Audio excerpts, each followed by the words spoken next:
मिल जाती है? बिल्कुल, बहुत, हर बार। देखिए, मैं कहूंगा कि रैंक 1 तो फ्रेशर को मैंने नहीं देखा कि पहली बार आया हूं और मैं रैंक 1 ले गया, ऐसे तो बहुत ही कम चांस होता है ना।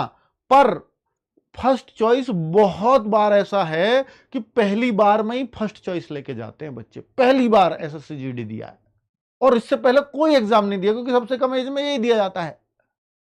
ठीक है, एयरफोर्स या आर्मी वगैरह दिया होगा, बस पहली बार में बहुत सारे बच्चों को ये नौकरी मिलती है जिसने शुरुआत की है। इस बार एसएससी जीडी हर बार से अलग क्यों? इस बार अलग बस इसका एक ही कारण है कि भाई इस बार पेपर का पैटर्न बदलने वाला है। हालांकि ये बीच बीच में बदलते रहते हैं, 2021 के आसपास बदला था, ये 80 क्वेश्चंस किए थे 21-22 में, उससे पहले 100 क्वेश्चन आते थे।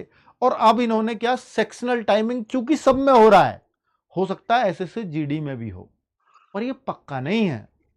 एसएससी जीडी में चांसेस हैं कि अब तक तो क्या होता था, बच्चा मैथ्स के लिए आप लोग 30-30 मिनट लगाते थे, 25-25 मिनट देते थे, 25 मिनट में 20 क्वेश्चन करते थे आप, रीजनिंग को 20 मिनट देते थे और बाकी के 10-15 मिनट में हिंदी और जीएस को कर देते थे। अब ऐसा नहीं होगा, मैथ्स के 15 मिनट में ही 20 क्वेश्चन करने होंगे, रीजनिंग के 15 मिनट में ही 20 क्वेश्चन करने होंगे, इसलिए अलग हो जाएगा। इसलिए बच्चों, अब मैथ्स में ये नहीं है कि मुझे सब कुछ सीखना है, जो मुश्किल लगता हो वो नहीं सीखना है अब, क्योंकि 1-2 चैप्टर 3 चैप्टर नहीं होंगे, फर्क नहीं पड़ता। अब आपको अपने 17-18 क्वेश्चन ढूंढने, बस जो टाइम ना लेते हो। मैथ्स में पता है पहले 25 मिनट क्यों लगते थे? आपके जो होने वाले प्रश्न है ना, वो 15 मिनट में ही होते थे, 16 मिनट में ही होते थे, 18 मिनट में ही होते थे। लेकिन जो 2-3 सवाल जो मुश्किल होते थे, वो ही हमारे 7-8 मिनट खींच जाते थे।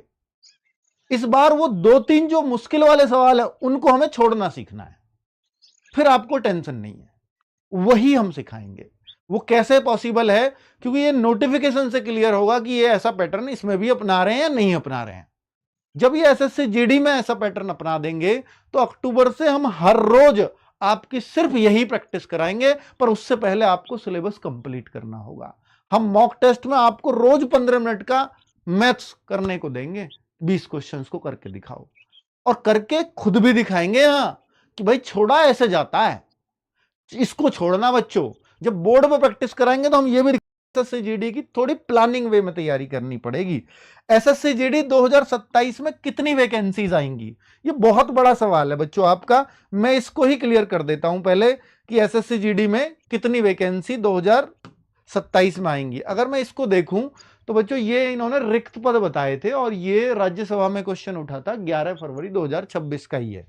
11 फरवरी 2026 यानी एक भर्ती तो चल रही थी ऑलरेडी, तो उसमें तो इसको ऐड नहीं किया जा सकता था, या कुछ पद हो सकता है ऐड भी कर दिए जाए। तो उन्होंने बताया 93,139 पद इन सारी फोर्सेस के मिला के खाली हैं। पर इसमें ऐसा भी है कि जो भर्ती चल रही है उसके भी जोड़ दिए, 25,000 मान लीजिए उसके जोड़ दिए, 25,000 उसके भी इसमें पद जुड़ गए, तो फिर कितने बचे सर? फिर भी 68,000 70,000 बच रहे हैं। तो या तो उसमें भी बढ़ जाए, 17-18,000 17-18,000 उसमें बढ़ गए, 25,000 के 43-44 हो जाएंगे, इसके लिए फिर भी 50,000 बच जाएंगे। तो इसमें नहीं लगता कि किसी भी रूप से कि 50,000 से कम वैकेंसी आएंगी। साथ में ये बताया गया था जब पहलगाम में दिक्कत हुई तो 16 नई बटालियन बीएसएफ में और जोड़ी जाएंगी, और मतलब इस तरह के बीएसएफ की फोर्स भी बढ़ाने की बात हुई। ये देखिए 20,000 सीआरपीएफ अलग से जवान चाहिए जो रिटायर होंगे, उनकी जगह नहीं, अलग से वैकेंसी ही क्रिएट कर दी। और उनका इंपैक्ट इस साल पड़ेगा 27 में, क्योंकि 26 तक तो प्रपोजल चले हैं। ठीक है, सीआईएसएफ में 70,000 जवान भर्ती किए जाएंगे, ये हर साल हो रहे हैं, ये पिछले साल भी इसी में से हुए, 14,000 भर्ती हर साल आएंगी सीआईएसएफ में। ठीक है, तो इस तरह